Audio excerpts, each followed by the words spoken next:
볼까요? 고용노동부가 재택근무를 한다라고 했을 때 요거 가능 여부를 고용노동부가 낸 의견은 뭐냐면, 그리고 사실 맞죠? 재택근무라고 하는 건 원래 우리 노동계약의 내용에 들어가 있지 않으면 별도로 동의를 받아야 된다라고 하고 있어요. 별도 노동자의 동의. 이 말은 뭐냐면, 우리 아까 계약이라고 했죠. 계약에서 분명히 일하는 장소가 정해져 있었어요. 예를 들면 주 한라에 본사 사무실 이렇게 정해져 있던 거야. 그리고 계약서에 일하는 장소가 있으니까. 근데 아무리 뭐 코로나건 뭐 필요해서건 근무 장소를 옮기는 거잖아요. 그럼 계약에 만약에 필요에 따라서 옮길 수 있다라는 내용이 안 적혀 있었다라고 하면 이거는 계약의 상대방인 우리 노동자의 동의가 필요한 거죠. 별도의 동의가 필요한 거예요. 단체협약, 취업규칙 근로계약에 재택근무가 가능하다 내지는 근무 장소를 회사가 임의로 옮길 수 있다라는 규정이 없다라고 하면 원칙은 우리 노동자들이 동의하지 않으면 사실 불가능한 거죠. 계약 위반이니까요. 장소가 정해져 있다고 바뀌는 거니까요. 그 내용을 이야기하고 있는 거고요. 그래서 취업규칙 근로계약서에 재택근무 실시에 대한 규정이 있으면 그에 따르면 되는데, 그게 아니면 개별 근로자의 동의가 필요하다라는 게 노동부의 설명입니다. 그래서 앞으로는 이게 바뀔 거예요.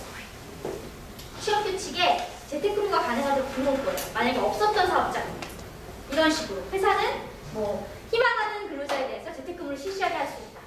근데 희망하는 이거 빠질 수 있죠. 그죠? 그게 아니라 회사는 필요에 따라서 근로자를 재택근무를 시킬 수 있다. 이렇게 나올 수 있다는 거예요. 이럴 때 우리는 이거 맞나? 왜냐면 우리 이제 느낌이 다 다르실 텐데, 체감이 다르실 텐데, 이 재택근무에 대해서 무조건 좋다라고 초반에는 생각하는 사람이 더 많았어요. 아, 집에서 일하면 좋지. 출근 지옥도 안 하고, 퇴근하고 막 술 마시기 싫은데 안 해도 돼. 이상한 의식 안 해도 되고. 처음에 좋다고 생각했는데, 하다 보니까 더 괴로운 경우가 많이 발생했어요. 출근 시간 없는 거 빼고는 퇴근 시간도 없는 거야. 퇴근 시간이 없이 막 아무 데나 안 시키는 거예요. 집에 있다고. 또 이 근태 관리가 엄청 강화되는 경우가 있었어요. 여러분들 사업장에는 모르겠는데 제가 어떤 곳까지 상담했었냐면, 이거 노트북에 깔게 하잖아요. 그래서 거기에 이제 카메라가 있는데 자리에서 일어나기만 해도 부자가 오는데요. 깜빡깜빡깜빡. 너 어디 가니? 화장실 가는데도 깜빡깜빡깜빡. 아, 이게 너무 감시가 너무 심한 거잖아요. 이거부터 아예 감시 아예 안 해요. 관리 아예 안 해요. 대신 성과 내라고 합니다. 이게 더 무서워. 차라리 너 하나도 터치 안 할게. 결과물만 갖고 와. 근데 이게 점점 빡세지는 거죠. 스펙트럼 엄청 다양한데 근태 관리가 빡세져서 힘든 거. 근태 관리 안 하는 대신 성과 내고 그거에 따라서 임금 주네, 승진시키네 이런 것도 이게 막 복합되면서 재택근무 안 할래가 생기는 거예요. 재택근무 싫어. 물론 코로나 상황이 너무 열악해지면, 이게 상황이 너무 심각해지면 당연히 이제 회사가 아예 셧다운 돼버리고 하면 이제 못 나가겠지만, 그거 아니고 회사가 지금 일상적으로 도입하려고 하는 재택근무 난 싫어 라고 하는 우리 조합원들 있을 거예요. 그게 의견이 분분해요. 재택근무 해보니까 좋다 또 있지만, 아 힘들어, 더 힘들어, 그리고 앞으로 더 나 괴롭힐 것 같아, 이것도 있다라는 거죠. 이게 그래서 이런 게 들어올 때 취업규칙이나 근로계약이나 혹은 우리 단체협약으로 들어올 수 있는 거예요. 아, 회사에 안으로 앞으로 뭐 긴급한 상황이 발생할 때나 회사가 필요할 때 재택근무 가능하도록 하게 하는 거 도장 찍어달라고 할 수 있거든요. 단체협약에. 그러면 이제 어떻게 할 것인가에 대한 논의가 필요한 거죠. 왜냐면 우리 조합원들은 다 다를 거니까. 전 이거는 진짜 의견을 받아봐야 된다고 생각해요. 좋은 사람도 있을 거예요. 분명. 근데 너무 싫은 사람도 있을 거고요. 싫은 이유가 그냥 감정이 아니라 이유가 있다는 거예요. 그거 확인해 보신 점 필요하다. 또 노동 시간도요. 이게 재택근무가 장소만 옮기는 건데 노동 시간까지 그냥 아무 때나 일 시켜도 되는 걸로 착각하는 경우가 많아요. 집에서 일하니까 밤 10시고 뭐 점심시간이고 막 아무 때나 집에 있잖아 하면서 일을 시키는 거야. 여러분, 이거 노동시간이요 똑같은 거예요. 장소만 바뀐 거예요. 우리 만약에 9to6면 9to6로 일하는 거예요. 집에서. 선택적 근로시간 제도면 선택적 근로시간 제도가 집에서 있는 거예요. 탄력적 근로시간 제도면 탄력적 근로시간 제도가 집에서 있는 거예요. 장소가 바뀐 거예요. 그래서 그 업무 시간 외에 일을 시키면 시간의 근로가 될 수 있는 거예요. 휴게 시간 보장돼야 되는 거예요. 우리 보통 점심시간 알고 있는 휴게 시간. 이런 게 막 문제되는 거예요. 또 우리 육아나 이런 것들이 같이 병행되다 보니까 일정 부분 업무를 그때는 못하잖아. 그러니까 딴 데 해. 이런 것도 사실 생겨요. 이런 경우에 대해서 우리 안에 내적 합의가 없어요. 그게 필요해요. 그리고 또 이거 연장 근로 같은 경우에 계속 이슈가 있는 거 아시죠? 노동시간 단축. 해놨는데 지금 이것 때문에 또 늘어날까봐 연장 근로가 불가피할 때는 이거 사전 허가 승인 받도록 해야 된다라는 걸 노동부가 얘기하는 거예요. 노동부가. 이 이슈가 엄청 생길 것 같으니까. 재택근무여도 노트북을 일하면 다 흔적 남아서 시간의 근로 이슈가 발생합니다. 집에 있다고 해서 야간 근로가 가능한 게 아니에요.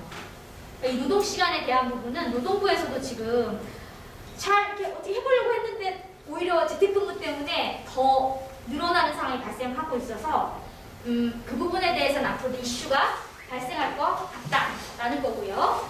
또 이거에 제가 여기다 적지는 않았지만 이렇게 일하는 장소만 바뀐 겁니다 라고 말씀드리는 것 그 이면에는 그러면 노동 시간에 우리 조합원이 우리 노동자가 다른 일을 했다라고 했을 때는 문제가 생길 수도 있다는 거예요. 뭐 사이드 잡을 한다거나 혹은 그 시간에 다른 사적인 용무를 오랜 시간 봤다거나 이게 드러나면 징계사가 될 수 있다는 겁니다. 이건 양면이에요. 이거 그래서 이것과 관련된 복무 규정을 지금 소구하는 사업장들이 꽤 많아요. 재택근무 복무 규정이 없잖아요. 그러니까 그 복무 규정에 손을 대는데 우리 그거 알죠? 처음에 들어올 때 신경 써야 되는 거. 우리를 옥죄할 수 있는 내용을 빼야 되는 거. 우리 그동안 징계 규정 이거 막으려고 엄청 노력하시잖아요. 징계 사유 하나만 늘어나도 이거 단협 중단되죠. 그래서 어디 감히 여기다 징계 사유를 늘려 이렇게 했는데 이거 복무 규정으로 들어오면요 어마어마해질 수 있어요.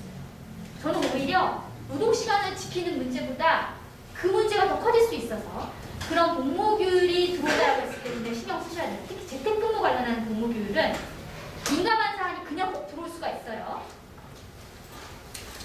여기 내용이 들어가 있는 건데요. 특히 출장이나 이런 문제도 연결이 돼요. 출장 갔을 때 어떻게 해야 되는지가 요즘도 이 회사에서 가는 게 아니라 집에서 가는 거기 때문에 또 달리 복무규율 내용이 들어올 수가 있어요. 이런 부분 또 이 재택근무 할 때의 근로시간이랑 사생활을 엄격하게 구분해서 관리하는 게 어렵기 때문에 노동부에서 이렇게 하죠. 최소한의 일상활동에 대해서는 양해가 필요하다. 이런 말을 쓰고 있거든요. 양해가 필요하다. 네, 노동부에서 양해가 필요하다고 하는 건 회사는 전혀 듣지 않아요. 그러니까 이런 부분들에 대한 이슈가 발생할 수 있다. 뭐 육아를 동시에 한다거나 뭐 전화를 받는다거나 뭐 이런 일들이 있을 수 있는데 이런 것들이 과연 징계사유에 해당될 수 있느냐. 노동점이 있는 데들이 저런 것까지 혹시 징계사유가 될 수 있을까 싶긴 하지만 그래도 이게 우리 집이 우리 가정 환경 자체가 거기가 딱 어느 부분이 되는 데가 아니잖아요. 원래 우리가 쉬고 우리의 일상생활을 곳인데 그러다 보니까 이런 문제는 앞으로 문제될 수도 있다라는 거. 또 이런 얘기들은 해요. 이거 재택근무 중에 비상연락망이 없는 경우에 회사에 어떤 정보를 못 듣는 경우가 되게 많거든요. 그래서 비상연락망은 회사도 필요하고 우리 노직도 필요하고 뭐 이런 경우들이 있어요.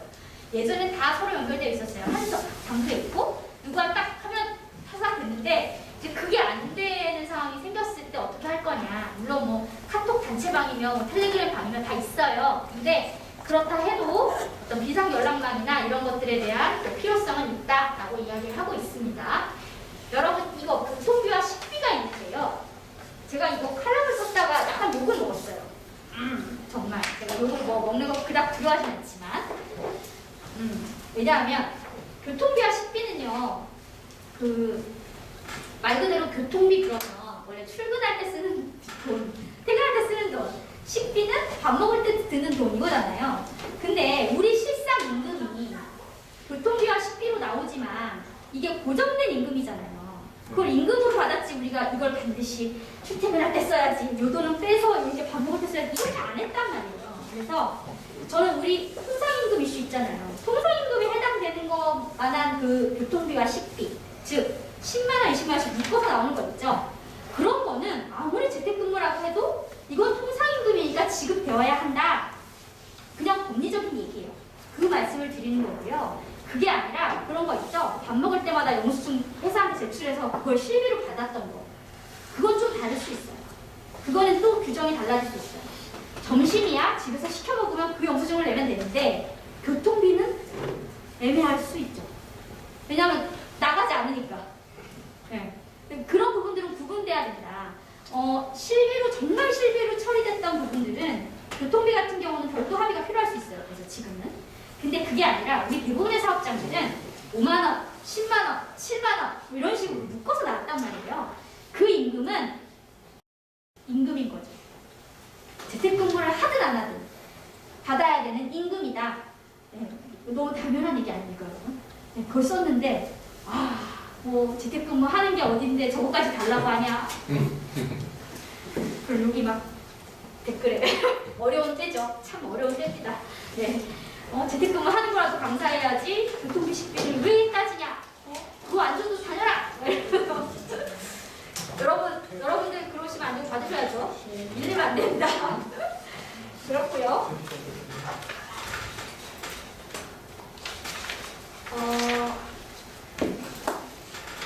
이게 위치 추적이 이제 개인정보보호법인데 여러분 재택근무라고 하는 건 아까 말씀드렸지만 아예 근태 관리를 안 해버리면 성과만 받아서 더 그것도 무서운데 그게 아니라 막 시간당 확인을 한다거나 아니면 여러분들 출장 근무하실 때 가끔 뭐 GPS 깔라고 하고 이런 경우 있지 않아요? 자동차나 차량이나 뭐 이런 경우가 있을 거예요. 원래 그게 다 개인 정보가 들어가는 거기 때문에 동의해요. 노동자들 동의해야만 가능한 거거든요. 근데 동의를 안 하면 일을 못 하니까 우리가 노동조합인데 우리 조합원들한테 동의하려면 하고요. 안 하려면 안 하세요. 이렇게 할 수 없잖아요. 안 그러면 일을 못 하는데 그래서 이제 동의를 하긴 하는데 어느 범위까지 하게 할 거냐 혹은 이게 문제가 발생했을 때 어느 통로로 이야기할 거냐가 이제 열려 있어야 되는 거죠. 왜냐하면 이 이슈는 앞으로 계속 더 민감해질 거고 더 강화될 거예요.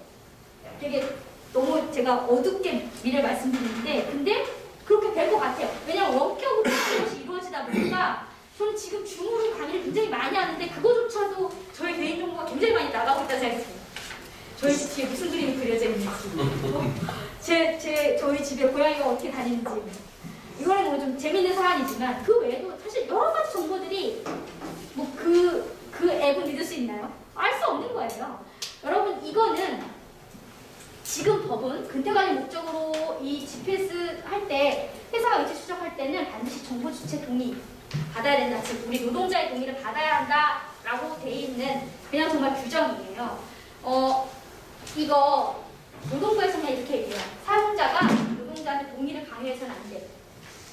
네, 당연히 동의하면 안 되죠. 동의를 강요하면 안 되죠. 근데 우리는 동의를 할 때 하더라도 어느 범위까지 이용 목적이나 항목, 기간, 이런 것들 할 때 같이 어떤 조건으로, 어떤 범위로 할지를 조금 더 말씀을 나눌 수 있으면 좋겠고요. 우리 노사협의회 협의사항으로도 이 개인정보 관련한 부분이 있거든요.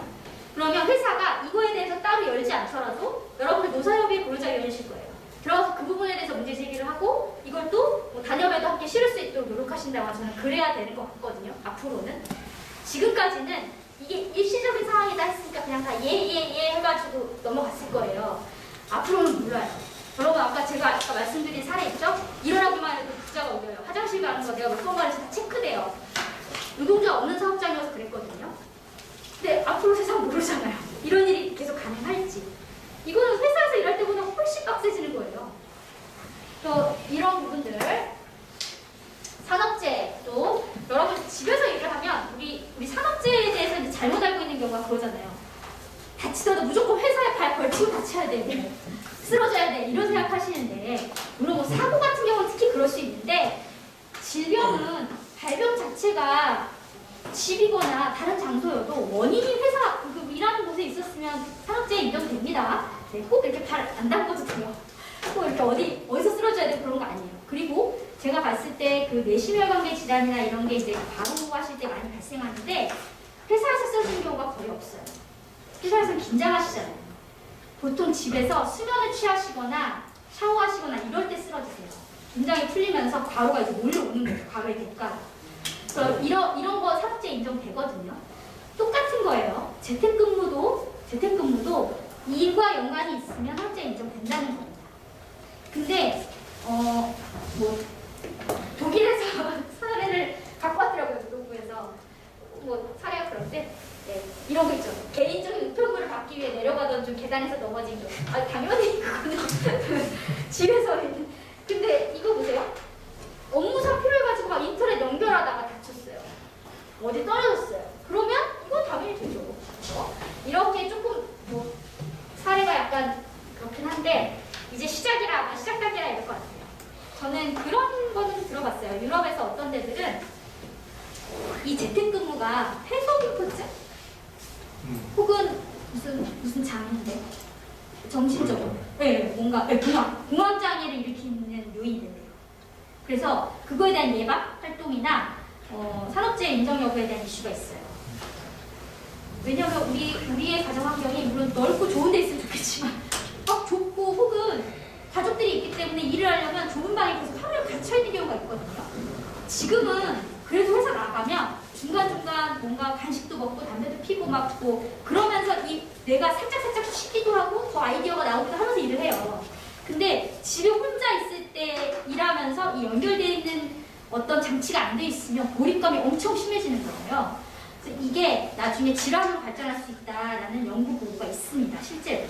우리나라에는 아직 뭐 없지만 그런 사례는. 그래서 이런 부분들에 대해서도 여러분들 알고 계시고 가면 좋겠고요. 재택근무 말고 유연근무 시간제도인데요. 여러분 유연근무 시간제도는 한때 한참 이슈였고 여러분들이 이미 많이 도입을 하셨나요? 하실 분야가 있지요? 네. 하실 분야가 아마 있을 거고 탄력이냐 선택이냐 혹은 간주근로시간제도, 재량근로시간제도. 여러분들은 주로 탄력이랑 선택 많이 이슈가 됐었죠? 아니 간주도 이슈됐었어요? 주로 탄력이요. 탄력이요? 네. 오늘은 제가 간주랑 재량을 말씀드려요. 왜냐하면 앞으로 지금 이게 자꾸 이슈가 되는 게 간주는 뭐냐면 이거잖아요. 사업장 밖에서 근로했을 때 그 시간을 책정하기가 어려우니까 몇 시간이란 걸로 퉁치자 이게 간주 근로 시간이거든요. 근데 요즘 세상에 밖에서 일한다고 노동시간 체크 안 되는 경우가 있어요. 핸드폰만 해도 PDA 옛날에 다 됐잖아요. 사실 그 전 법이긴 해요. 이 만들어진 게. 그런 게 체크가 안 될 때, 일일이 전화로 확인해야 될 때. 그렇기는 하지만 요즘 워낙 재택근무도 많고 원격근무, 꼭 집이 아니더라도 아예 그 분리되어 있는 공간을 따로 갈 수도 있잖아요. 그러다 보니까 그걸 이용해서 간주근로시간제도를 이용해서 그 시간을 좀 이렇게 합의하게 하는 경우들이 있더라고요. 예를 들면 재택근무하면 혹은 그냥 동네 카페에서 일을 하면 네가 한 10시간 일해도 8시간 일한 걸로 약속이 돼버리는 거예요. 7시간 일해도 그 일 그냥 해내면 8시간 일한 걸로 하는 거예요. 간주근로시간제도는 몇 시간 일한 걸로 퉁치자 이거거든요. 근데 요건이 뭐냐면 사업장 밖, 즉 우리 회사 아닌 곳이어야 돼요. 요즘 많이 하는 그러니까 원격근무나 재택근무가 되겠죠. 또 근로시간 산정이 어려움. 이거를 노동부가 연하게 보여줍니다. 연하게. 사실 대부분 산정할 수 있어요. 시간 체크만 하면 되는데. 우리 뭐 텔레그램방이나 무슨 슬랙 뭐 이런 거 이용하시면 다 돼요, 체크. 근데 이걸 아주 물러가게 봐요. 그래서 이 부분을 넣고 근로시간으로 인정되는 부분을 정해라라고 권하는 경우들이 있다라는 거죠. 예를 들면 재택근무는 어떤 데 많이 하고 어떤 데 적게 하니까 그냥 하루 8시간 일한 걸로 치자. 혹은 여기는 일이 평소에 많이 한다 싶으면 평소에 12시간 일하는데 10시간 일한 걸로 치자. 이렇게 합의하는 거거든요. 이 합의는 근로자 대표랑 해야 돼요. 여러분 근로자 대표세요? 근로자, 과반수, 조합원, 우리 있으면 근로자 대표죠. 대부분 근로자 대표실 것 같은데 근로자 대표가 이거 합의하지 않으면 함부로 도입할 수 없어요.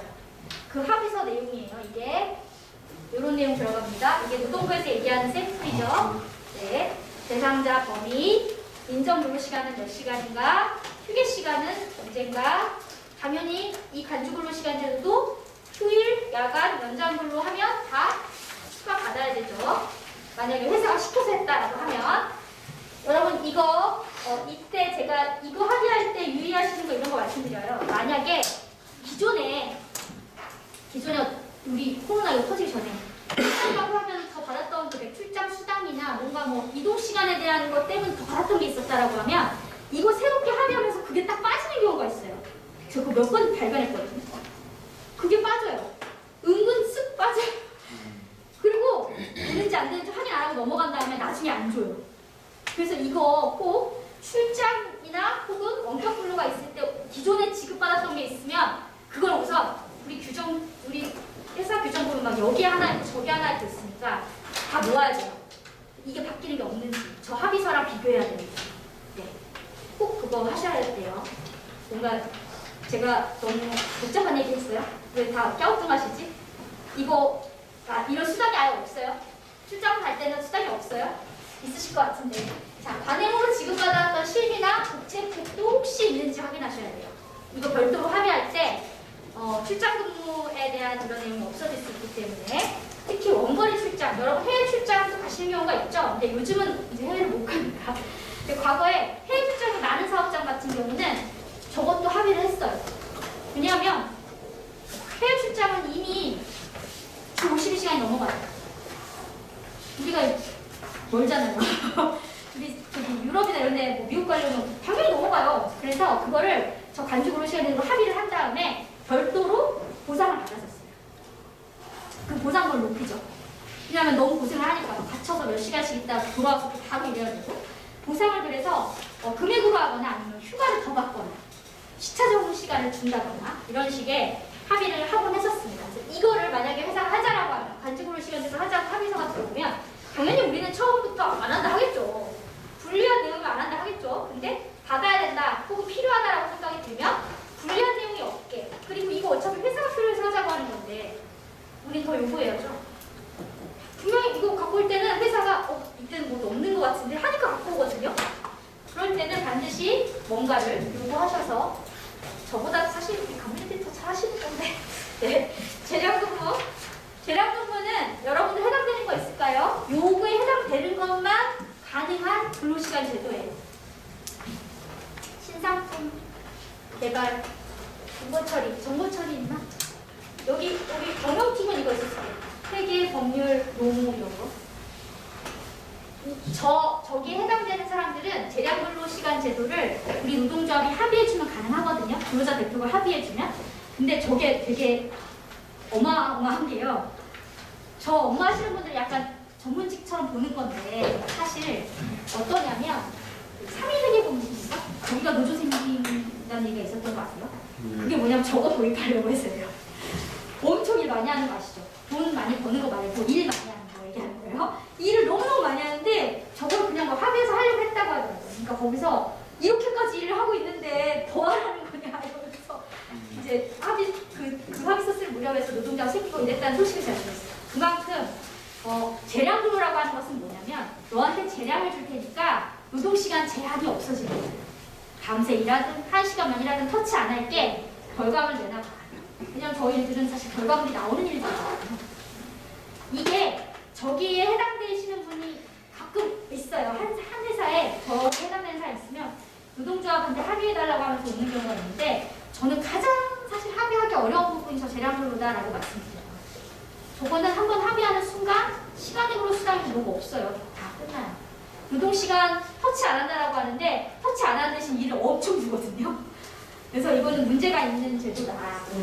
많이 안 하시는 방향으로 얘기를 하고 있고 만약에 하시는 필요한 데가 있다라고 하면 이런 부분들이 지금 노동부에서 나오고 있는 재량근로시간 제도 도입했을 때는 업무 부분은 그 사람한테 이렇게 시켜야 되고 이렇게까지는 터치하면 안 되고 이런 내용이 딱 있어요. 그것도 확인하셔야 됩니다. 여러분들 보니까 재량근로 없죠? 저한테 확신해 주세요. 재량근로 대상자 없죠? 네, 별로 없는 것으로. 왜냐면 있으면 더 골치 아파요. 자, 이거 있어요. 여러분, 연장근로가 이제 막 폐지돼요. 연장근로가 폐지돼요. 요즘 52시간 그러고 나서 왜 또 많이 폐지했잖아요. 연장근로 폐지는 우리 노동자에게 불이익해요. 이익해요. 심정적으로 불이익하죠. 네,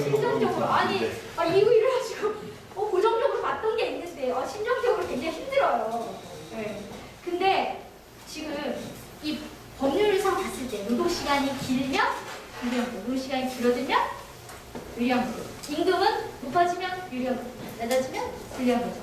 이거는 노동 시간을 없애는 거니까 연장 근로는 원래 해야 될 의무가 있는 게 아니거든요. 원래는 우리 그동안 원래 의무 갖고 왔지만 사실적으로 법률적으로는 연장 근로 원래 당사자랑 합의해서 그때그때 했어야 되거든요.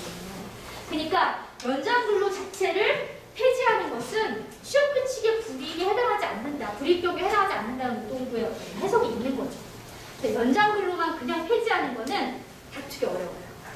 그거 너는 좋은 건데 이럴 거예요. 사실적인 거는 다 알아요, 회사도. 우리가 손해나는 거. 근데도 연장 근로 폐지는 지금 법상 이래요. 대신 고정된 연장 근로 수당이 있었다. 그걸로 다투시는 게 좀 더 가능성이 있을 수도 있어요. 고정된 수당이 있었다라고 하는 건 이거는 우리가 이 돈이 그냥 남으면 좋은 돈이 아니라 생계를 위해 썼던 돈, 임금이잖아요. 이 임금이 있던 임금이 없어지는 것 때문에 불이익으로 볼 수 있지도 않냐라는 이슈가 생길 수 있고, 또 이런 내용이 있더라고요. 근로계약서에 만약에 고정 연장 근로 수당이 적시되어 있었다라고 하면 이거는 다퉈볼 수도 있다. 아직 판례는 없어요. 다퉈볼 수도 있다.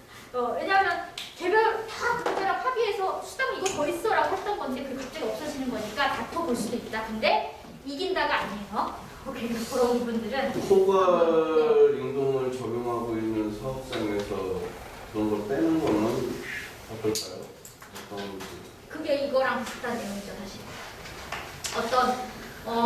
근로계약서에 이미 포괄로 몇 시간 일하고 몇 시간 수당이 있을 때 그 부분을 그냥 빼는 게 과연 불이익한 명령 맞냐, 혹은 그것이 가능하냐. 근데 그거는 계약 내용에 따라 좀 다를 것 같긴 해요.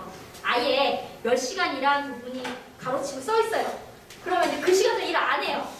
그러면 사실 그걸 그냥 임금으로 주장하기는 어려울 것 같고요. 근데 그게 아니라 그냥 적혀 있는 거예요.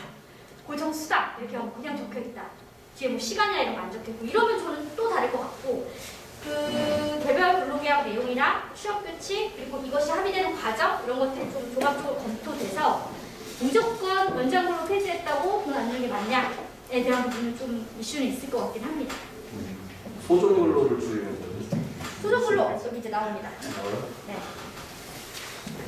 소정 근로 시간을 사용자가 일방적으로 단축했다라고 하는 건 사실 단서가 있어요. 임금을 그대로 주면 유효. 임금을 그대로 주면. 근데 그게 아니라 소정 근로 시간을 단축하면서 단축된 시간만큼 임금을 삭감한다면 이거는 불이익한 명령이에요. 왜냐면 우리 이만큼 알바를 뛰어야 되거든요. 소정 근로 시간과 연장 근로는 달라요. 소정 근로 시간은 정해져 있는 일하는 시간이었기 때문에 그건 함부로 줄이기가 어려워요. 회사가 사실 소정 근로 시간 줄이면서 임금을 그대로 주는 경우는 없죠. 그런 경우는 없으니까. 이런 부분은 이거는 사실 그 사용자 측 노무 관리하는 데서도 계속 이슈예요. 이거 요즘 많이 막 하려고 했잖아요. 개별 동의 다 받아야 되고 노동조합이랑 합의서도 있어야 되고 아마 굉장히 촘촘하게 준비할 거예요. 이거 하려고 하면 3단계로 다 준비할 거예요. 단역도 조사 합의도 하고 뭐 취업 규칙도 변경하고 근로계약서도 다시 쓰고 이거를 다 준비해야만 가능한 일입니다. 지금 상태에서 그냥은 안 된다. 이게 이제 근로시간과 관련된 내용이었습니다. 그리고 뒤로 갈수록 어두워지는데요. 제가 뒤로 갈수록 마음이 무거워져요. 앞에 그래도 재택근무 그 시간 돼서 이것까지 그래도 그래야 우리 그랬는데 이게 임금삭감, 임금 반납이 이 아예 교사 안으로 나오는 경우들이 요즘 꽤 있어요. 예전 같으면 진짜 이게 무슨 양아치야 이랬을 텐데 그게 아니라 코로나 딱 올라와가지고 코로나를 등에 업고 정결이 아니라 아예 삭감을 요구하는 경우가 있는 거예요. 그리고 실제로 또 어려워지는데도 실제로 또 있어요. 저도 제가 장난 노조 중에 노동조합이 그걸 어쩔 수 없이 받아들인 데도 있어요. 왜냐면 회사가 진짜 너무 심각한 거예요, 적자가. 그러니까 이럴 때 그러면 받아들여야 한다면 이거는 받아들여야 한다면의 전제가 있어요. 받아들이시라고 반드시 올리세요. 받아들여야 한다면 삭감과 반납은 구분하셔야 돼요. 그게 핵심이에요. 의미를 알고 합의하셔야 된다는 거예요. 뭐가 유리하다가 아니라 의미를 알고 법적 효과가 어떤 건지 알고 합의하셔야 된다. 그래서 이거 막 헷갈리시면 전화 막 하세요. 직전에, 합의하기 직전에. 그래서 삭감이 뭐고 반납이 뭐지? 막 이러시면서 하시는데 확인 반드시 하셔야 되는 거죠. 자, 우리 그냥 임금이 앞으로 더 올라야 될 게 안 오르는 동결인데 더 떨어지네? 하는 순간에 이미 막 너무 이제 흥분한 나머지 이거 구분을 못하고 막 이제 그냥 우리 조합원들 난리가 나니까 조합원들이랑 얘기하다가 끝나요. 근데 삭감은 자, 삭감 그러면 그 시점부터 미래로 가는 내용이 삭감되는 거예요. 미래로. 반납은 이렇게 개념상 실제로 그러지 않지만 개념상 우리 조합원 주머니에 들어왔다가 그 주머니에서 다시 나가는 거예요. 그게 반납이에요. 근데 실제로 사실상 보여지는 결과는 똑같아요. 똑같은데도 반납으로 합의하면 주머니에 넣었다가 뺏은 게 되고요. 삭감은 그냥 낮춘 게 돼요. 그랬을 때 민법상 뭐 혹은 임금채권과 관련해서 다른 효력이 있는 거예요. 삭감 먼저 볼게요. 삭감은 단체협약, 조사합의 가능해요. 우리 임금 그대로 올리시지요? 동결도 있어요. 근데 삭감도 가능해요. 여러분들은 삭감도 할 수 있는 우리 위원장님이 위원장님이 위임하시니까 위임 받아서 하면 지부장님들도 다 삭감 가능하죠. 사실. 각 사업장들 삭감하기도 하고요. 여러분 올릴 수도 있고요. 유지할 수도 있고요. 삭감의 이 합의가 여러분 가능하신 거예요.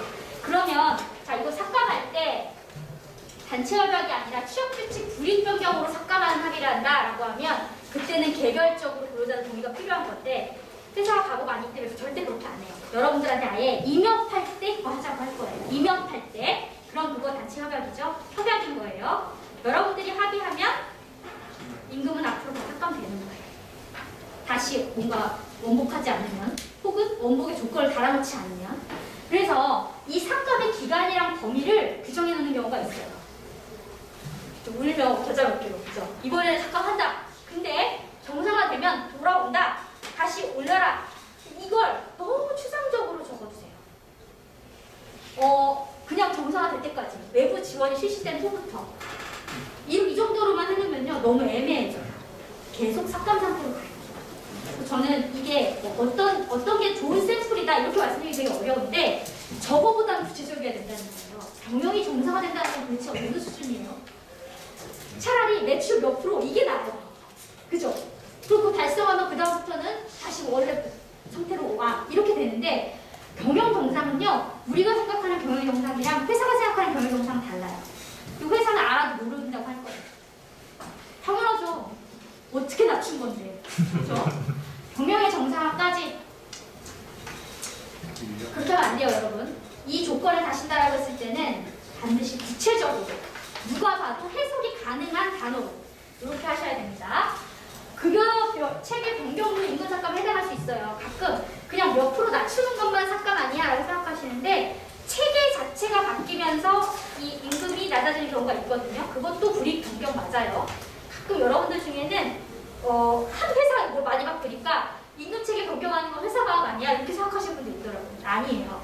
임금 체계를 변경해서 불이익 변경가 발생한다라고 하면 그것도 불이익 변경이니까 우리 동의가 필요하거나 아니면 우리 단체 협약의 내용을 위반한 내용이 되니까 협약으로도 바꿔야 되는 거죠. 이게 있습니다. 또 이것도 물어보시는데 우리가 임금 삭감하면 조합원들도 삭감되나요? 이거 물어보세요. 왜냐하면 우리 조합원들이 그런 너무 우리 조합원만 희생하는 거라고 표현을 하시니까. 근데 여러분 단체 협약의 일반적 구속력 들어보셨어요? 이 법률 용어라서 근데 이렇게 생각하시면 돼요. 단체 협약을 체결했는데 이 단체 협약이 이 우리 사업장의 과반수 근로자에게 적용된다. 즉 우리 조합원이 과반수가 넘었다 그러면 과반수 넘게 적용되고 있는 거잖아요. 그러면 비조합원들한테도 자동으로 적용돼요. 하나도 그래도 할 수 없어요. 이 법이에요. 조합원이 아닌 사람한테도 우리가 약간 근로자 대표로서의 역할이 더 있다고 보는 거죠. 적용이 돼요. 우리가 임금을 만약에 3% 올렸어요. 근데 우리 전체 근로자 수는 10명인데 조합원 수는 80명밖에 안 돼요. 20명 비조합원 있거든요. 맨날 조합비도 안 내고 투쟁도 안 해요. 근데도 우리가 올리는 임금을 그래도 적용받는다. 이게 구속력이에요. 법에 과반수를 넘어가는 그 단체협약이 있으면 이게 조합원이 아닌 사람한테도 적용시켜서 사업장별로 근로조건을 좀 통일시키게 하는 그렇게 뭐 한다라고 하는데 네, 그런 활동이 있습니다. 이게 그러면 높일 때는 우리 프리라이더들이 있었는데 낮출 때는 어떡하죠? 라고 물어보세요.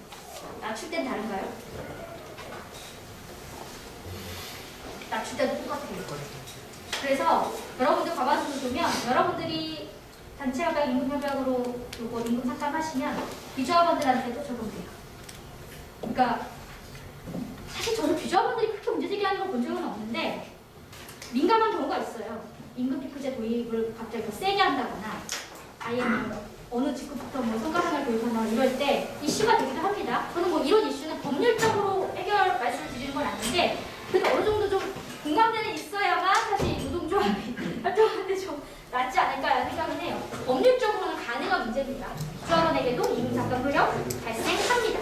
또 이 삭감된 임금은 나중에 평균 임금 계산할 때 그냥 삭감된 임금으로 계산되는 거예요. 그냥 앞으로 그냥 임금 낮아지는 거니까. 그래서 만약에 퇴사할 때는 원래 임금으로 계산해줘 라는 생각을 갖고 계시다라고 하면 그러니까 막 퇴사가 생길 수 있잖아요. 그럴 때는 그건 끝에 반드시 명시해야 돼요. 임금 삭감은 동의를 하는데 대신 평균 임금 산정할 때는 삭감 전 임금으로 계산한다. 이 내용이 들어가야 돼요. 그러지 않으면 자동으로 야 우리 퇴직금까지 생각한 건 아니지 그 말에도 소용없어요. 삭감에 하겠습니다. 모든 임금이 같이 낮아지는 거니까. 이게 지금 몇 가지 체크 포인트예요. 그 다음 반납. 반납은 주머니에 들어갔다가 나온다. 이렇게 생각해요. 주머니. 우리 조합원들 주머니에 들어갔다 나온다.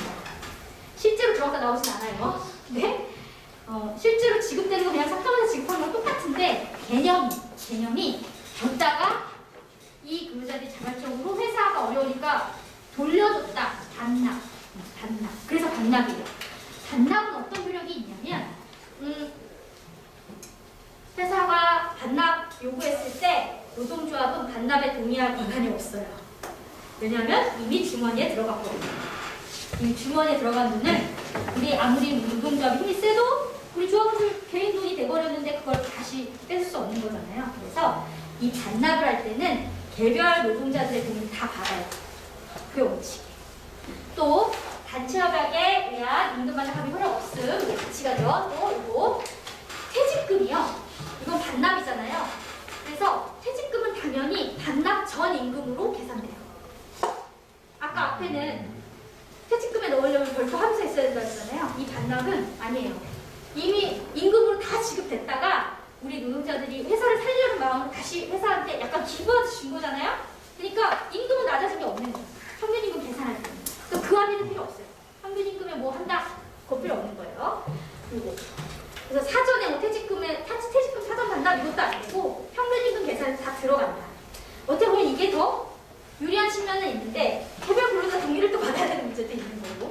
저는 유불리 따지기보다 개념을 명확히 하셔야 여러분들이 특별히 이 생각지 않았던 금액이 나가는 게 없다. 그럼 이 이슈 발생하면 우리 얼마나 민감해요. 제일 민감할 거예요. 임금 사건만큼 우리 조합원들이 민감한 이슈가 있어요? 그죠? 이럴 때 막 설명도 엄청 하시잖아요. 회사도 하겠지만 우리 왜 이렇게 할 수밖에 없었는지 설명에 혹은 공감대를 가지실 거란 말이에요. 그럴 때 합의서 검토도 반드시 하셔야 된다라는 말씀을 드립니다. 또 뒤로 갈수록 상황은 어려워집니다. 그러실까요? 여러분 이거 무급휴직 이 부분이요. 이게 원래 당연히 휴직은요. 개별 근로자가 동의하지 않으면 무급으로 하는 휴직은 못해요. 원래 일을 몇 시간 하고 그거에 대한 대가를 받기로 하는 게 계약 내용이기 때문에 회사 마음대로 잠깐 쉬어봐. 돈 안 줄 거야 대신. 이거 원래 안 되는 거예요. 그래서 원래 이거는 각각의 그걸 행하는 근로자랑 동의가 필요해요. 무급휴직이니까. 유급휴직은 또 다르죠. 유급휴직은 돈을 주는 휴직은 우리 규정이랑 협약 내용 따르면 되는 거예요. 근데 무급휴직은 요즘 되게 많이 막 하잖아요. 희망퇴직이나 이런 거 하기 전에. 근데 이게 노동조합이 합의해서 가능하냐에 대해서 나뉘어요. 노동조합, 개별 근로자가 아니라 노동조합이 봤을 때 회사가 이해가 이제 넘어갈 것 같아요. 그래서 무급휴직을 동의하는 경우가 있어요. 정리해고하느니 우선 무급휴직 하자. 근데 그거에 대해서 이거는 휴업수당 지급해야 된다라는 게 노동부 해석에도 있고요. 근데 법원에서는 개별 노동자 동의 없더라도 회사가 어려운 상황 때문에 불가피하게 이렇게 한 거면 정당한 이유 있는 걸로 봐서 또 노동조합만 합의한 걸 가능하다고 보기 때문에 그러니까 이건 법적 이슈가 있는 거죠. 보통 원래 법원이 있으니까 우리한테는 이게 참 안타까운 일이지만 개별 노동자 동의 없이도 그러면 이제 동의할 수 있는 권한이 있다라고 볼 가능성이 있다는 거죠. 회사가 어려우면 또 이거 휴직 기간 있잖아요. 간혹 휴직 기간이 길어지면 이 기간이 나중에 퇴직금 계산하고 이럴 때 계속 근로연수에 들어가라는 거 생각하시는데 원래 들어가요. 휴직은 내가 회사를 안녕한 상태가 아니라 적을 두고 쉬고 있는 거기 때문에 유급휴직이든 무급휴직이든 기간은 들어갑니다. 근데 만약에 무급휴직을 하다가 퇴사하시는 경우가 문제가 되겠죠. 임금이 없었던 상태에서 퇴사하시니까 그럴 때는 그 기간에서 제외시켜요. 그래서 원래 임금을 좀 받으실 수 있게 이런 부분이 있습니다. 징계로 인한 네. 그 휴직이 결정이 되면 그거는 그 근로자의 동의를 받지 않고 휴직을 시키는 거잖아요. 네네. 그럴 때는 어떻게 해야 돼요? 그 휴직 자체가 네. 불법이 되는 건가요? 그건 정직이어서요. 사실 이 휴직은 약간 경영상 문제고요. 그거는 정직의 개념이어서. 근데 정직이 개념인데 네. 그 제가 사건 다루는 것 중에 하나가 그 무급휴직을 그 기한 없이 휴직을 시켜버린 적이 있었어요.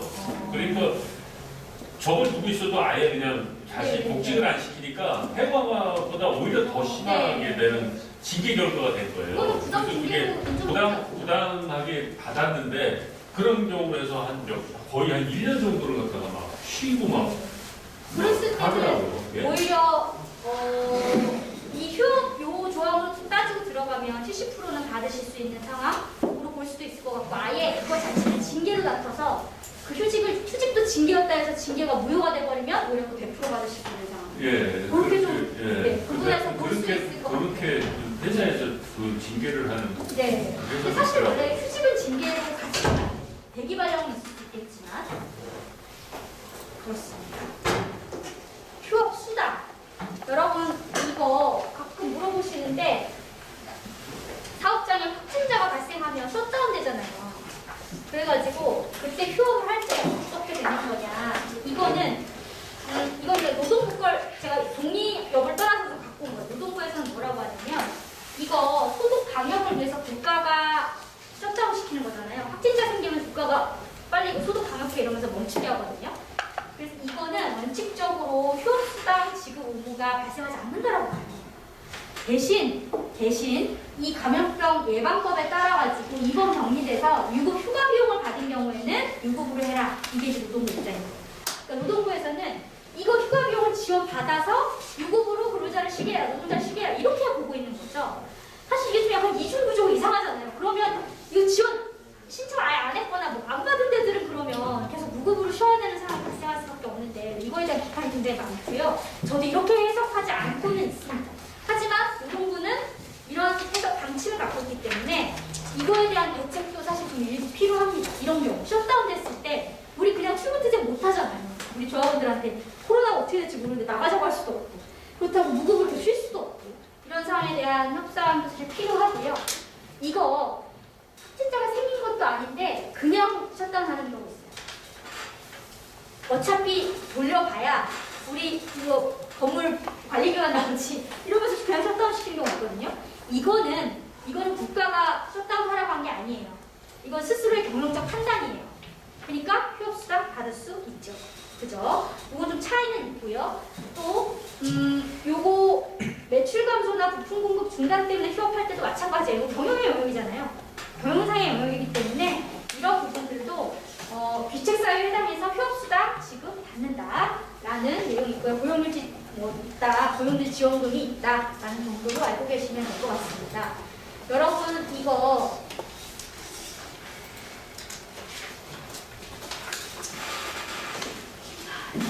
이제 막바지로 가고 있습니다. 구조조정입니다. 여기까지 왔어요. 여러분 구조조정 하기 전에 왜 이런 이동이 많잖아요. 이동 안 하고 하는 경우도 있긴 하지만 이동을 조금 구분해 보시라고 제가 갖고 와봤고요. 이 명칭은 회사마다 달리 사용할 수도 있습니다. 회사가 전직이라고 해놓고 전적의 내용을 담기도 하고요. 전치라고 해놓고 전적의 내용을 담기도 하고요. 그래서 명칭이 중요한 게 아니에요. 이거는 무슨 내용이냐가 중요한 거지. 뭐가 다르냐면 전직은 우리가 보통 인사 발령 내는 정도의 수준이에요. 업무를 의원마다 의원무해 혹은 뭐 부서로 옮겨볼래? 뭐 장소로 옮겨볼래? 지사로 가볼래? 이런 거 있죠? 지사는 아니다. 그러니까 우리 한 회사 안에 있는 그 어디로 가볼래? 그게 전직이에요. 전직은 우리 보통 우리 평시에도 일어나는 일이잖아요. 그럴 때는 그냥 사용자 권한이 있다고 보잖아요. 보유 권한이긴 하지만 우리가 단체 협약이나 취업규칙 구입을 혹시 이거라면 개입하죠. 그죠? 그렇긴 하지만 어느 한 조합원을 왜 A에서 B로 가냐를 다투는 거에 많이 개입하시진 않잖아요. 그죠? 그런 내용들입니다. 그래서 근무 장소가 특정되어 있는데 만약에 옮기게 된다라고 하면 그거는 이제 개별 근로 계약서 변경이 필요해요. 예를 들면 근무 장소가 부산이에요. 근데 이번에 서울로 전출 간대요. 근데 근로계약서에 아예 부산이라고 적혀있어요. 부산. 그럼 그 노동자 동의가 필요한 거죠. 원칙적으로. 이제 아마 많이 열려있을 거예요. 가로치고 뭐 이동 가능 뭐 취업규칙에도 뭐 어떻게 써있고 다 비교하셔야 돼요. 전출. 원소속 사업주와의 근로관계를 유지하면서 다른 사업주의 지휘관도를 받으며 근로를 제공하는 거. 이거 사실 약간 불법 파견 소지가 있어요. 근데 많이 일어나죠. 잠깐 협력업체 가서 한 달만 일하고 와. 그죠? 이런 일이 있는 거예요. 이게 이제 전출인데 이거 나는 원래 A라는 사람이 사장인 회사에서 일하려고 들어왔는데 아무리 한 달이고 일주일이고 왜 내 사용자가 중간에 갑자기 일 시킨 사람이 바뀌어? 나는 동의 못해. 그럼 원래 못 가요. 못 가게 할 수 없는 거예요, 회사가. 전출은 사용자 변경 개념이 있어요. 일 시키는 사용자 개념 변경이 있기 때문에 함부로 할 수 없고 이거는 불법 파견 다툼의 소지가 크고 실제로 불법 파견이 인정되는 경우가 되게 많아요. 마치 협력업체 그냥 가서 잠깐 일한 거예요. 혹은 뭐 본사 가서 잠깐 일한 거예요 라고 하지만 이거는 파견 문제가 반드시 있습니다. 이거 요즘은 이게 많더라고요. 이게 회사가 이렇게 큰 회사가 막 쪼개 혹은 회사가 막 붙었다 끊었다 붙었다 끊었다 특히 요즘 새로 만들어진 기업도 많이 돼요. 여러분들 사업장보다는 오히려 IT 쪽 어마어마해요. 운동 자고 일어나면 회사가 여기로 가 있어요. 자고 일어나면 회사가 2개 돼 있고요. 자고 일어나면 내 책상이 저쪽으로 가 있어요. 근데 이게 아무리 동일한 이름을 가진 회사 라인이라고 해도 자세히 보면 다 법인이 다르거든요. 이건 적이 바뀌는 거예요. 내 소속이 바뀌는 거예요. 예를 들면 어디로 갈까? 한라 회사가 있어요. 한라 회사. 근데 한라 회사가 밑에 자회사인 제주 회사가 있고 금강 회사가 있는데 제주 회사와 금강 회사와 한라 회사는 사실 우리가 봤을 때 하나야. 왜냐면 뭐 회장님도 하나고 돈도 같이 써. 하지만 법인은 달라. 근데 한라에서 일하는 사람을 다음날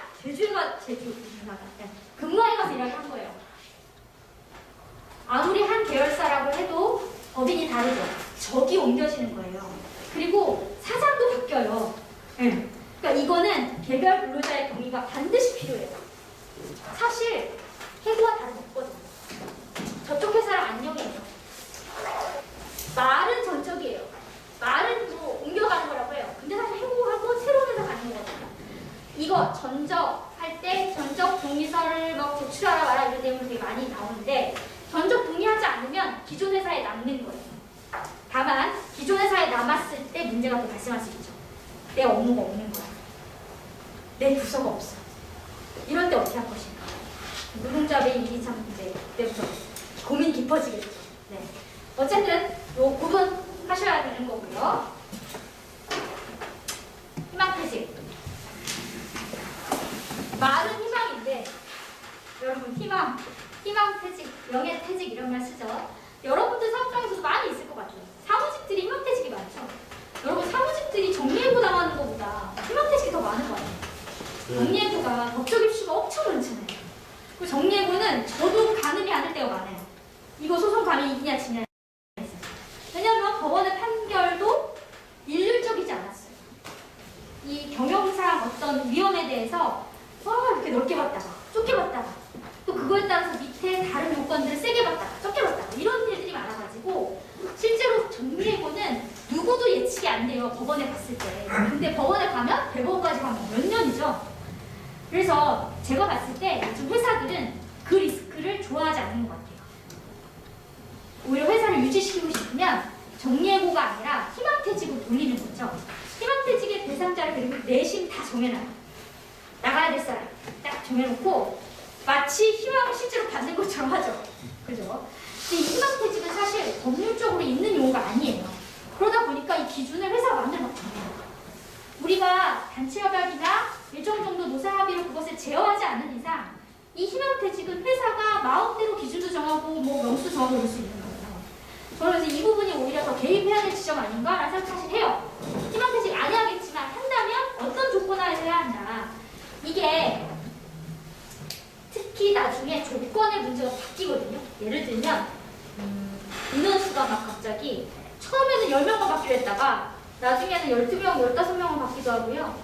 금액도 보상이 저기 있잖아요. 일반 퇴직금만 주면 희망퇴직을 누가 받겠어요.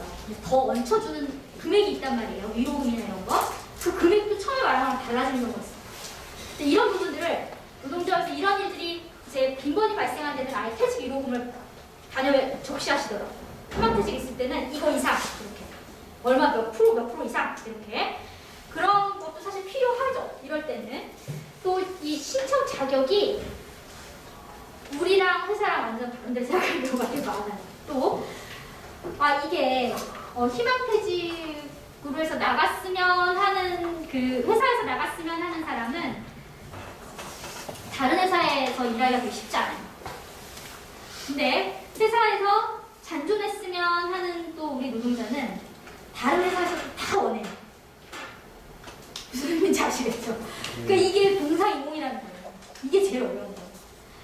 회사는 희망퇴직을 실시했을 때 이 회사에 꼭 있었으면 본인들이 판단할 때 꼭 있었으면 좋겠는 능력자가 나갈 확률이 더 높아요. 그러니까 그 신청 자격을 어떻게든 배제하려고 여러 가지 꼼수를 씁니다. 근데 그럴 때 우리가 어디까지 이제 개입할 것인가. 그리고 이 신청 자격이랑 나중에 혹시 정리해고까지 갔다라고 했을 때 정리해고 대상자의 범위가 다르면 이거 회고 다툴 수 있어요. 희망퇴직을 저기서 받아놓고 정리해고는 저쪽에서 했다? 그거는 다른 거죠. 그렇죠? 그거는 회고의 노력 안 한 거죠. 그렇게 다툴 수 있어요. 또 이거 직장 내 괴롭힘 있죠? 직장 내 괴롭힘이 일상적으로도 있지만 특히 이런 시점이 되면 어마어마해요. 회사가 아예 조직적으로 진짜 괴롭힘을 하는 느낌이 있어요. 나갔으면 좋겠는 사람이 안 나가면 쫓아다니면서 나가게 하는 거예요. 그게 실적일까요? 관리자한테는? 너무 괴롭히는 사례들이 있는 거예요. 그래서 뭐 그 사례까지 말씀드리는 건 그렇지만 우리 노동조합이 있으니까 그 정도로는 안 가게 막아야 되는 것과 함께 이거 너무 부당한 영향력을 행사해서 사인하면서 다툴 수 있어요. 가둬놓고 막 정말 참을 수 없는 모욕감을 주면서 이걸 사인하게 하면 그 사인 무효 아니야. 다툴 수는 있는데 쉽지는 않은 거 여러분 다 아시죠? 성인이에요. 성인을 사인 한 번 하고 나면 법원에서 그래도 판단하에 사인한 거 아니야? 이렇게 볼 가능성이 높아요. 우린 알지만 얼마나 괴로웠으면 사인했겠어? 우린 알죠. 근데 법원에서는 그 사인을 유효하다라고 볼 가능성이 높기 때문에 사실 이런 일이 발생하면 노동조합에서 어느 정도는 좀 커버를 하셔야 되는 역할이 부여됩니다. 너무 괴롭히지 않도록. 네. 또 이게 이제 판례가 있죠. 회사의 어려운 상황을 다소 과장하거나 이거 응하지 않으면 너가 정리해고 당할 거야. 이 정도 말한 걸로는 무효 아니라는 판례도 있어요. 법원 판례도 있어요. 그러니까 이런 부분들 보시고요. 퇴직 의사 가끔 철회하는 경우 있는데 이거 희망퇴직 신청에 대해서 승낙한 의사표시, 회사가 승낙했다는 의사표시가 이 사람한테 다시 가기 전에는 처리할 수 있어요. 근데 철회 다투는 거 되게 어려운 거 아시죠? 그래서 신중하셔야 된다라는 거고요. 희망퇴직 이유는 이제 정리해고 부분인데요. 정리해고는 사실 많이 일어나지 않아요. 요즘은. 네, 그렇다고 생각했는데 코로나 이후에는 또 있어요. 왜냐면 긴박한 경영상의 사유가 있다라고 보는 거죠. 여러분, 이 정리해고는 우리 노동자의 잘못으로 이루어진 해고가 아니잖아요. 징계해고는 노동자가 징계받을 만한 일이 있어서 해고한다지만 정리해고는 아주 이거는 근본적으로 사용자가 경영상의 어떤 문제로 해고하는 거기 때문에 노동자의 잘못이 없는 해고예요. 그러면 당연히 그 요건도 더 세야겠죠. 강해야겠죠. 긴박한 경영상의 필요성. 해고 안 하면 막 이제 무너질 것 같은 긴박한 경영상의 필요성. 또 해고를 피하기 위한 노력. 해고 말고 노동시간도 단축해보고 뭐 휴직도 해보고 회사가 부동산이 많으면 팔아보고 또 임원 임금도 먼저 삭감해보고 이런 해고의 피 노력을 먼저 하라는 거예요. 무작정 사람부터 자르지 말라는 거죠. 나중에 하라는 거죠. 해고는. 또 합리적이고 공정한 기준. 그래서 이 기준이 주로 우리 노동조합이 같이 상의하는 내용이에요. 그러니까 합의에 안 걸리는. 왜냐하면 너무 막 주먹구구로 그럴까봐 이 공정한 기준이 뭐냐, 그리고 나가는 사람에 대한 어떤 보상은 어떻게 할 거냐에 대해서 노동조합들이 들어가서 사실 논의를 많이 합니다. 이 근로자 대표가 성실하게 협의하는 부분이 있기 때문에 여러분들이 거기 들어가서 말씀 나누시는 거거든요. 이 김박성의 정도가요. 이게 고무줄이에요. 경영상 어려운 거냐 아니냐 판단하는 이 기준이 너무 고무줄인 거예요. 옛날에는요. 수십 년 전에는 이 회사가 문을 닫기 직전일 때를 김박 경영상 필요성이 있다고 봤어요. 진짜 부도 나네. 근데 그게 요즘 아니에요.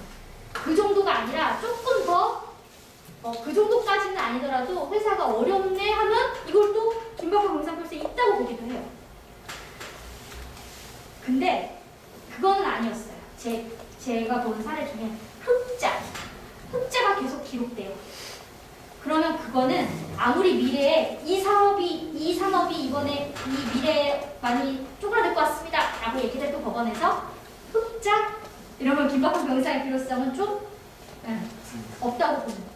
그러니까 결국에는 적자가 얼마나 지속되고 미래도 지속될 것이냐를 기준으로 본다는 생각을 저는 제가 봤을 때 그 기준인 것 같습니다. 하지만 이거조차도 여러분 그 과거에 큰 회사들 막 정리해고 쌍용차나 이런 등록할 때 회계사들이 막 자료 이만큼씩 내고 우리 판사님들이 회계자료를 보실 줄 아시는지조차 참 이게 어려워요. 마음이 어렵습니다.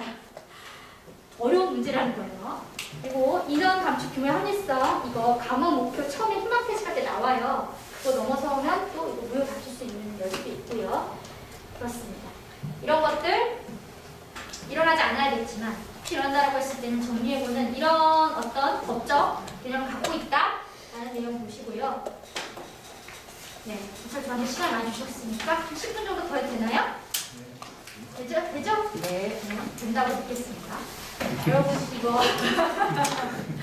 어이가 없죠. 강사가 마음대로 해. 여러분 우리가 지금은 총력을 다해야 되니까 교섭이 제일 중요해요. 협약이 제일 중요해요. 그게 그리고 힘이 제일 세요. 단체 협약으로 체결하는 게 제일 힘이 센데 거기에 같이 도서협의회 근로자위원도 하시고 우리 사업장 내 근로자 대표 역할도 하시기 때문에 그거 같이 버무리시면서 같이 이 협약과 노동조합 활동에 힘을 쏟으셔야 된다는 차원에서 제가 오늘 이거 세 개를 같이 많이 말씀드려요. 왜냐면 자꾸 한쪽에만 있는 걸 보면 다른 쪽에 뭐가 있는데 모르고 지나가는 경우가 있어가지고 이거 여러분들은 이미 노사협의 근로자와 사업적 근로자 대표라는 전제 하에 그리고 앞으로 만약에 지금 아니라면 앞으로 되십시오. 가반수가 넘어갈 거니까 우선 단체 협약은 이렇게 체결하죠. 노동조합이 구성해서 협약 똥 이렇게 가죠. 우리 임금협약은 별명 임금교섭 임금협약이죠. 우리 노조법에는 임금협약 이런 거 없어요. 단체협약이라고 부르고 여러분들 낯짝짜리 노사 합의서도 단체협약이에요. 여러분들의 위원장님 서명과 회사 쪽에 서명이 있으면 이렇게 똥 이렇게 가는 거 평시. 근데 잘 안 돼요. 교섭이 잘 이루어지지 않아요. 그럼 이렇게 가죠. 파업이죠. 혹은 파업을 준한 단추쟁들도 있죠. 그래서 이렇게 올라가서 결국 합의에 이르는 거죠. 뭔가 합의에 이르면 우리 이제 파업 접잖아요. 그죠? 이게 이제 교섭이고 협약은 제가 그래서 요거 이제 개념적으로 설명드리려고 한 거고 그 정리해고 관련해가지고 중요한 내용이 있어서 이거는 갖고 왔어요. 원래 우리나라 법이 안타깝게도 이 정리해고와 관련해서는 교섭 대상이나 파업의 대상으로 보지 않아요. 싸우기 굉장히 어려워요. 고용 구조조정과 관련된 거는 정말 이 법으로 다투기 어려운 분야예요. 근데 전향적인 좋은 판결 하나 놔둔 게 요거라서 이걸 이제 갖고 온 거고요. 보시면 원칙적으로 여기서 보여요. 자, 통 협회와 구조조정 실시는 원칙적으로 단체 교섭의 대상이 될 수 없다. 이게 법원의 전제인데 사용자의 경영권에 속하는 사항이라 하더라도 노사는 임의로 단체 교섭을 해서 협약을 체결하면 그거는 인정해줄게. 하지만 의무는 아니야. 임금 같은 노동시간 같은 건 아니야. 그 정도는 아니야. 하지만 만약에 협약이 있다. 그럼 그건 펼쳐보겠다라는 걸로 이것도 안 했었거든요. 이게 열린 거예요. 그리고 정리해고를 제한하기라는 내용의 단체 협약을 체결했다면 우리 정리해고의 다른 어떤 조건 제시할 수 있잖아요. 그게 체결됐다면 특별한 사정이 없는 한 그것은 위배된다고 볼 수 없기 때문에 지켜야 돼 라는 판결이 나온 거예요. 이거 너무 당연한 거 아니야 라고 생각하시겠지만 이 판결 나오기까지 어마어마한 다툼이 있었습니다. 이거 왜 그리고 최근 판결이에요. 2014년이니까. 이게 그 전까지는 단체 협약에 정리해고나 구조조정에 대해서 우리가 아무리 제한을 걸어놔도 법원에 가면은 막 뒤집히기도 하고 이러는 거예요. 근데 이제 요거 나오고 나서는 그래도 어느 정도 지켜야 된다. 이 말씀은 여러분들의 사업장이 만약에 구조조정이 정리해고까지는 아니더라도 구조조정이 빈번한 곳이다라고 하면 고용안정 협약이나 이런 것들을 통해서 조금 더 단단하게 지키실 필요가 있고 그것이 법원에서도 인정될 소지가 높다. 그래서 약속을 많이 받아내셔라 라는 의미로 여기 넣은 판례니까 이 사례는 꼭 참고하시기 바랍니다. 그리고 노사협의회. 여러분 이거 노사협의회의 보고사항에 경영계획 전반 실적 공부하게 되겠어요. 그리고 인류의 생산 이거 인력계획 증원 감원 사실 이게 구조조정식이 저게 제일 좋지 않나요? 여러분? 저런 것들이 회사가 도통 말을 안 한다. 우리는 공시도 잘 안 된다.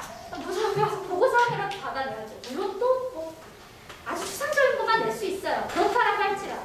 그렇다라고 할지라도 이런 부분들이 그리고 노사협의회는 상시적으로 있는 거기 때문에 조금 이런 문제가 발생하기 전에 노사협의회를 더 튼튼하게 만들어 놓으시는 것도 중요해요.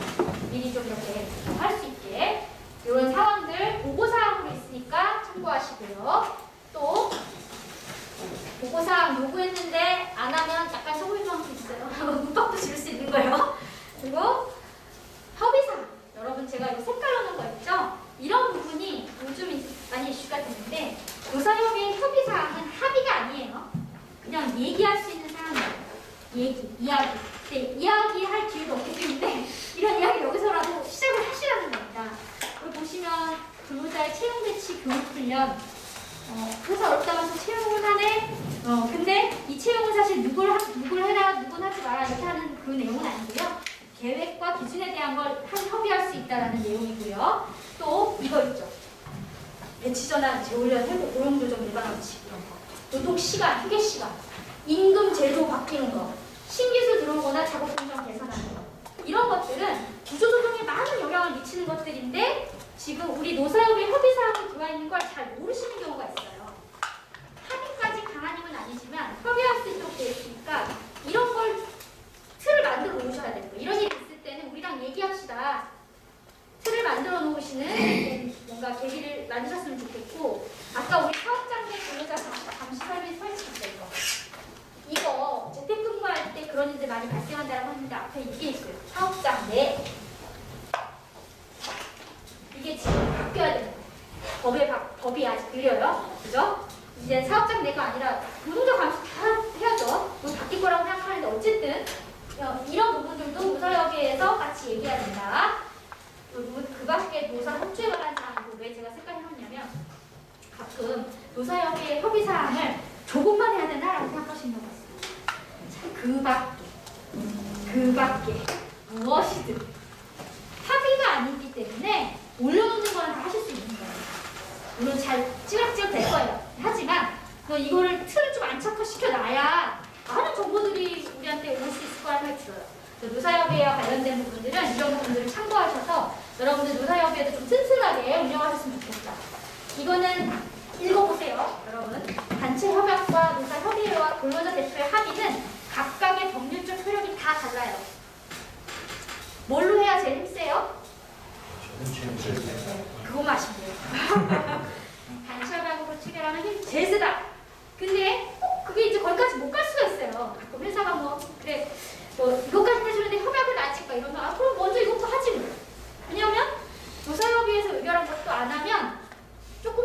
있거든요. 협공처벌 조항. 단연만큼 아니지만 먼저 노사협에서 의결해 놓고 노사협에서 의결했으니까 단협에도 넣자, 시험 규칙도 바꾸자 그렇게 이제 나아갈 수도 있는 거죠. 그죠? 그런 어떤 뭐 유연함은 그 정도 유연한 우리가 있으니까. 근데 단협이 제일 힘쓴 건 잊지 마세요. 그리고 여러분 이것도 사실 오늘 1시간에 해야 되는데 근로기준법상 근로자 대표 제도가 있어요. 여러분들이 이미 여러분들 하고 있어요. 왜냐면 이런 거 아까 정리해갈 때 협의 대상되는 거, 유연근로시간 제도 도입할 때 합의해야 되는 거, 이런 거 휴일 바꾸거나 뭐 보상휴가제 도입하는 거 이런 것들 다 여러분들 권한이거든요. 여러분들이 동의해야 가능해요. 근로자 대표로서 동의해야만 가능한 내용이에요. 요즘 이게 이슈가 있어요. 근로자 대표가 아닌 사람이 합의해서 진행해버린 무효거든요. 막 차입 청구 소송하고 난리예요. 이거 여러분들의 역할 중에 있는 아주 중요한 역할이다. 이거는 단체 교섭이랑 좀 별개예요. 교섭을 교섭대로 하더라도 이것도 해야 되는 거예요. 이거는 필요할 때 합의서가 필요한 건데 이거 말고 두 가지 더 얘기할 거예요. 여러분들이 착각하시는 거. 근로자 대표로서 이것도 내가 합의 안 해주면 못하는 거 아니야 라고 착각하는 두 가지 말씀드릴 거예요. 이거 연차휴가 촉진제도. 연차휴가 촉진제도 이거 우리 동의 받아야만 들어올 수 있어요? 근로기준법상 우리 동의 없어도 들어와요. 저는 부당하다고 생각하지만 법이 그래요 지금. 이거 올해에 연차휴가 촉진제도 엄청 들어왔거든요. 없던 데들은 제도가 다 들어왔고요. 제도가 있던 데들은 퍼센트가 늘어났어요. 이거 연차휴가 촉진제도를 왜 노조랑 동의도 없이 들여왔어? 라고 하지만 실제로 법상 다투면 이거 쉽지 않아요. 우리 단체협약에 근로자가 자유롭게 쓰도록 돼 있잖아. 그것만 가지고는 연차휴가 촉진제도 도입하는 거밖에 어려워요. 이거 연차휴가 촉진제도 회사가 함부로 못하게 하시려면 아예 단협에 연차휴가 촉진제도는 노사 합의로 정한다. 노동조합과 합의로 정한다. 내지는 몇 개까지만 인정한다. 이게 명문화 돼 있지 않으면 근로기준법에서는 절차 관계 두고 있지 않아요. 그냥 들어올 수 있는 거예요. 근데 이거가 제가 자문한 노조 중에 가장 문제는 또 이거였어요. 다음으로 이게 들어오니까 아니 어떻게 우리랑 합의도 없이 들어와요? 법이 그랬어요. 이 법 들어오니 훅 들어왔거든요. 자유가 촉진제도 들어오고 뭔가 앞에 뭐가 단서가 있었어야 했는데 그게 없이 들어왔어요. 그러다 보니까 이거 막 들어오는데 핵심은 우리 동의 없이 들어올 수 있어도 만약에 회사가 이날 휴가 써 라고 해놓고 일을 시키면 그건 어떻게 되죠? 돈 줘야죠. 네, 돈 줘야 돼요. 근데 그거는 여전히 살아있는 거예요. 연차휴가 촉진제도는 회사가 마음대로 막 내가 휴가 촉진 안 써서 내면 마음대로 막 이날 쉬어 이러잖아요. 그날 쉬어야 돼요. 근데 나오라고 했거나 내가 나가서 일하는 걸 막지 않았거나 해서 일을 했다 라고 하면 그것에 대한 수당은 받을 수 있다. 그거는 지금 판례도 있습니다. 그 내용 또 하나 특별 연장근로. 여러분들 사업장은 이것에 많이 해당될 것 같지는 않지만 제가 아까 말씀드렸죠. 지구의 소행성이 부딪혔을 때 정도나 승인을 해줬던 이 특별 연장근로 이게 늘었어요. 완화된 거예요. 이렇게 갑작스럽게 시설 설비 장애 보장 고발적인 상황이 발생해서 긴급한 조치가 필요할 때 인명을 보호하거나 안전을 보호하기 위해서 긴급한 조치가 필요할 때 통상적인 경우에 비해 업무량이 대폭적으로 증가해서 단시간 이거 하지 않으면 사업에 중대한 지장이 초래되거나 손해가 발생됩니다. 여러분 이거는 여러분들 사업장에서 일상적으로 있지 않아요? 이거는 막 일어나죠. 근데 이 위에 아까 소행성 유성체 자연물질 추락 이런 일은 평생 있을까? 없죠. 확 완화된 거죠. 특별 연장으로 가능한데 이것도 가끔 노조 동의 없이 할 수 있어요? 네. 그걸 걸어놓지 않으면 우리가 단협에 락을 걸어놓지 않으면 이거는 그냥 고용노동부의 장관인가랑 근로자의 동의로 가능해요. 장관한테 동의 받아오면 우리 근로자들은 동의할 수밖에 없잖아요. 된다는 거거든요. 근데 실제로 저희 지부 중에 제가 자문한 지부 중에 하나가 이걸 때문에 노조가 중간에서 아무 역할 못하고 그냥 하게 된 경우가 있어요. 이게 훅 좋은 거예요. 그러니까 이거를 오히려 좀 제어할 수 있는 어떤 장치가 필요하다. 혹은 사실 지금 단협을 해석을 통해서도 뭔가 다퉈볼 수 있을 것 같은데 워낙 긴박하다 보니까 그냥 진행하긴 했어요. 어쨌든 이 부분은 지금 아직 법적으로 좀 미비한 부분이고 우리도 신경 써야 될 부분이다 라는 것까지 말씀드리고요. 네. 제가 너무 오래 해가지고 괜찮아요.